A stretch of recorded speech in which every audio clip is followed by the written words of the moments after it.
Here's my quick discussion and review on the Backrooms after now just seeing it and witnessing the movie for the first time and engaging all of the lore and all of the complex nature behind it. I did play one of the Backrooms games on itch.io, right? And I just thought it was kind of a trippy little mindfuck. You're going through these yellow rooms, you don't know what's back there, and then things start to gradually change over time. And that's a lot of routine thought processes into what this movie is going to be when you sit down and watch it for the first time, just taking your mind out of the game as a casual viewer. You follow the story of a guy named Clark, and you see that he's all down on his luck. He's sort of talking to this therapist, and he's just roasting the ever-living fuck out of her. And you don't know the context of this at first when you see the beginning of the film, him venting so hard, talking about someone being on their fat fucking ass, and maybe they should clean up and do things. But then you start to unravel pieces of the story, and this will be spoilers, by the way. You start to unravel pieces of the story that Clark has a dysfunctional relationship with his ex-wife, and his wife left him, and he's now sleeping in this store, which is like he's the manager of this store where they sell furniture, and they talk about it a lot. It's interspersed a lot in the movie where, you know, he's talking about this furniture store, and clearly it seems like he's not really that successful. He's trying to get it off the ground, but he's failing, and he has these two bumbling co-workers there. You know, one seems like a routine surfer dude, and the other seems like a ditzy chick that is a little bit in over her head. One thing I really liked about Backrooms is the whole practicality of the set itself. You're seeing this large, big scale set production in motion of like how fucked up these rooms gradually get over time, and it's awesome. That's like one of my favorite parts of the movie. And we're gonna also talk about kind of a mixed situation, because they also intersperse found footage in there, and you might be thinking, oh, Renegade, how is it mixed if it's interspersed and you like the whole camera style of the found footage aspect? I'm gonna tell you why it's mixed. It's because they don't do too much of it, right? I was talking to someone that, you know, is on the same wavelength as me with this movie, and they were saying how, oh, I wish it was more found footage portions in here, because it made the movie actually legitimately more creepy as time went on. And, you know, as someone picks up a camera and they're seeing this for the first time and they're reacting, and you get noise in the background, you start to see things move, you start to hear voices that talk in several different languages, and you're like, oh shit, what the fuck is going on? Oh my god, like what's gonna happen next? Oh, why is there dirty laundry all over the place as the person is examining this for the first time? And you really get that sort of sense of isolation. You really get that sense of, oh my god, what's gonna happen next to these people, whatever. They really home in the fear in a relatively good way, which I thought this was going to be like a jump scare palooza, right? But it's really not. Like, it's really just sort of brooding as they take their time to set these things up, as the people start to disappear over time, and they turn into these like mass bloody spectacles, these corpses, right? And Clark's just thinking he's going insane in the process, and you're following that journey.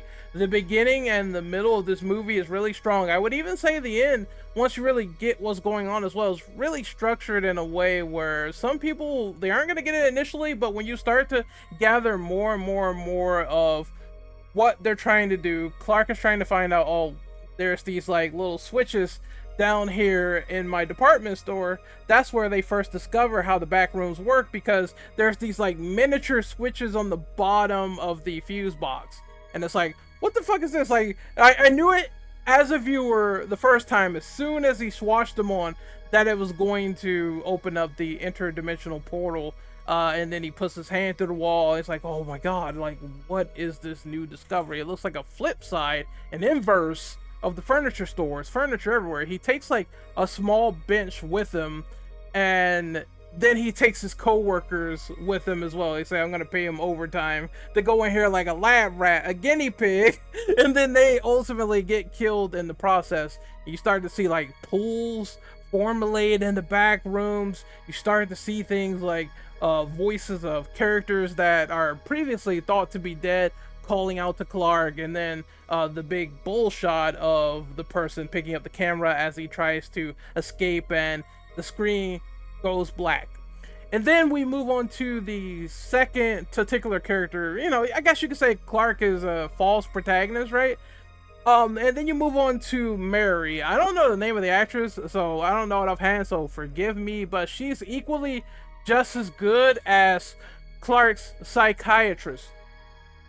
And he comes to her ultimately sometime in the movie where he tries to explain what's going on, and he explains it in the worst way possible. Sort of comparison to a dog. It's like if a person saw a dog, and if they drew it, then it'd be their first time seeing it. And he just explains this story of what the back rooms is horribly, to the point where I wouldn't be shocked there if she thought he was clinically insane. All right, clinically insane. But how can you sit there and talk to someone normal after going through an interdimensional portal and having a conversation? I would imagine that would be very awkward, very weird. Or you just get this sort of sensibility. The only way I could prove this is by showing it more to people or getting visual evidence, which is what he tries to do. So the secondary character comes in. She starts looking for him. I don't know if it was really anything that linked these scenes well. This is probably the only small portion of the film that I had issues with. But there was these scenes where Mary would have nightmares. I would assume it reflects back to her childhood, which is what they were trying to convey. It looked like she was talking to herself in a way, and she was getting these reflections or whatever. I'm not sure if these scenes were explained, but whatever the case may be, it seemed like this all called to her enough to go to the store and check on Clark, which by this point, he and the co-workers, you know, fully disappeared. They're dead. He's disappeared into the back rooms. She goes down there. She finds it. And then you get the second half of the movie, which is, it's slow. Granted, it's slow, but it is interesting, where this version of Clark is talking. He chokes her out, and he puts her in a chair, and eventually he's like talking to her, trying to explain things, and saying that he likes this place, he enjoys it, he appreciates it. Then fucking it all goes ape shit from here, where there's these things called still life, which I would imagine is people who traveled into the back rooms, and you're seeing these sort of altered perceptions of them in real time. Whether they have like fucking 8 eyeballs, like a Silent Hill F creature or something of that magnitude, or you see them just not moving, or they move really strangely. One of the sections is a woman in a red dress, and her face is clearly all disfigured. Clark takes off a piece of her head, and he wants to roleplay with Mary and sort of signify that, hey, this is how I feel, and now I'm talking to my ex-wife. I need someone to vent to. This is my anger. This is the thematics of anger, frustration, disbelief, all pouring out done by the actor. I'm gonna probably butcher his name, but Chiotil E4, I believe. You know, I'm sorry. I'm just gonna call him Baron Mordo because that's all I know him as. Baron Mordo from the MCU, where he just soul sucks someone's spine, and now he's in the back rooms just plummeting through shit. Right? Baron Mordo is just sort of talking, and this is where he's going crazy. Clark is just going insane, where he's taking pieces of these still life people who probably were, like I said, people that were stumbling in the back rooms. They got lost in the process, and now you're sort of seeing their sort of images and their sort of, you know, whatever distorted monstrosity is down here in the first place. And he's peeling these people with a butter knife. He's cutting into their bellies. I was just like, dude, this is fucking disgusting. He has a head in the refrigerator. Oh, that's my assistant manager. That's fine. I'm just thinking to myself, what the fuck is going on? It's a nice little breakdown. It's psychotic though. It's really fucked up, but it's a nice little breakdown of how this man's psyche is changing. And then we get more into him cutting into these people, and it looks all fucked up and messed up when he does. They're not bleeding blood, they're not bleeding gore, they don't have like cracked skin. He cuts them, and it's like he's putting giant pieces of white rice on the table. Already, you can tell something is up with these still life people, and Mary is seeing it for the first time as the audience surrogate. And it's just surreal, almost. And then you have Clark breaking down, giving a speech, doing his role play, because again, he wants to cut off the scalp of the red dress lady and have that mimic his red-haired wife who left him. And then Mary starts to break through to Clark, sort of saying she would do whatever it is to get out. And then she rips into him, which is a simile of the beginning of the film, where he ripped into her and tore into her and tore her a new one, and now she's doing the same to him. And he's sort of realizing that guilt, and he's sort of realizing, you know, maybe I am the crazy one. I'm gonna let her go. This is fucked up. Maybe I'm the angry one. So there's this epiphany of the character where his good-willed nature breaks through again, and I liked that portion too. I thought, for what Kane Parsons did with the characters, it was really well done. And they also had to do, and this might piss people off, I think two things may piss people off about the Backrooms, and one of them is some of the confusion with certain parts of what they're doing. Admittedly speaking, I had to look up some things as well. And another portion may be those people where they don't want this sort of exposition spoon-fed to them.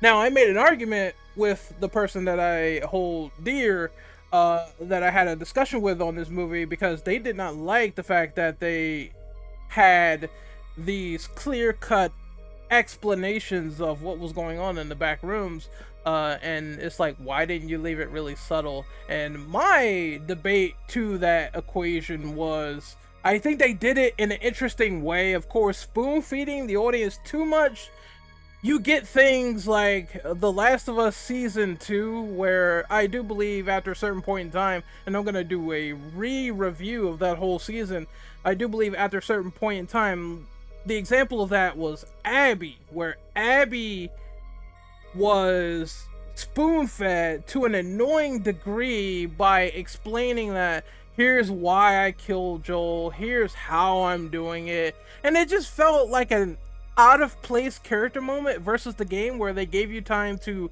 breathe in the exposition.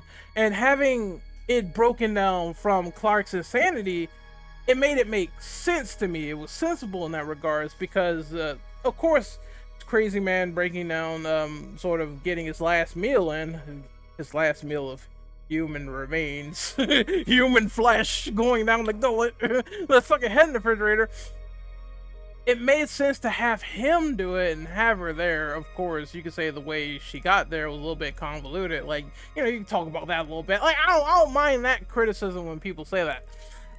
But having him tell her was fine in my opinion. I think this was when spoon feeding was acceptable. And after the whole dinner, and after he comes to his senses, he then goes to cut her free, cut her loose, because now he's on the side of good. Then all of a sudden, and this is the main thing that people are going to just remember big time from this movie, you start to see a big fella walk in the room. It's the big show. It's a big mad show tonight. Like, you just see this giant pirate. And the first thing I was thinking was, is this Shaquille O'Neal as a pirate? Look at this big motherfucker. He was taller than the building, right? And it's ironic because they started to build skyscrapers, or look like they want to expand domain expansion skyscrapers inside of the back rooms. But you see this big ass pirate, which was alluded to and teased in the pictures on the wall, because there's like writing. You see a big pirate, you see a big throne, so it's kind of fun how they set these portions up. And I like that, where it's just something more larger than life down here with this creature that's attacking people. Big pirate comes in. And I heard movie trivia here that the human alien hybrid that was in Alien Romulus was the guy that they actually got to be that hybrid. They used a real person for this in prosthetics, and they did the same here, making him a pirate. And he looked like an otherworldly version of Clark. And then he picks him up, and then he starts like nomming on him like a Jill sandwich with fucking lettuce in between, shredded lettuce and everything. He's just fucking eating the shit out of his shoulder, blood spurting out, everything's going crazy, everything's insane, and then he just like throws him against the wall, and the chase ensues, and it just looks like a huge set piece of like how the back rooms are formulated, like chairs going through the ceilings and shit. It's a visual feast, really, when you see this movie. And it's one sequence where he's trying to bust through a door, the big pirate king. I made a reference to One Piece. Yayo comes to the door, set sail for One Piece. He smashes the door, and she's like crawling on these stairs, but it's cascaded around this bottomless pit. And I was like, I'm liking this at this rate. This is the part where I was like, I kind of dig what this movie is going for. Then you go into the final stretches, which I guess maybe they could have done a little bit more with it, because Big Pirate King gets his ass smacked by a rock in the face. Boom, boom, boom, boom, boom, boom, boom, boom. She just smacks him, knocks him out. It's like a big rendition of the beginning of the story, but now there's these like fire extinguishers that kind of reminded me of the cryogenic chamber rounds from Resident Evil Remake when you're fighting the Verdugo. But it reminded me of that. They go off, these guys in back rooms like hazmat suits, one in green that stood out to me like he was fucking the Slimer from Ghostbusters. They come in, they pull her out, you see the big pirate on the table, still life, and then they just sort of explain the situation to her. They explain how they're this corporation called Async, and they used to do MRI machines, and it kind of teases that maybe, you know, they move from the dream-like realities to now using their technologies to create this interdimensional portal of the back rooms. And she's talking, and she starts to, you know, Mary's talking to the scientists, and she starts to echo what Clark said about the dog and the descriptions of that. And I was thinking to myself, maybe they have a bleed in memories.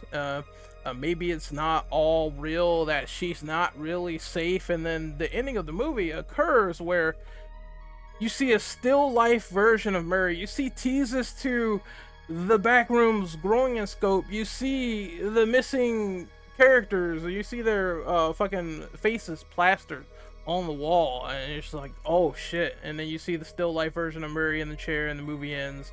I know some people had a problem with the ending, saying it was too abrupt. Did they explain everything? But I'm going to be brutally honest.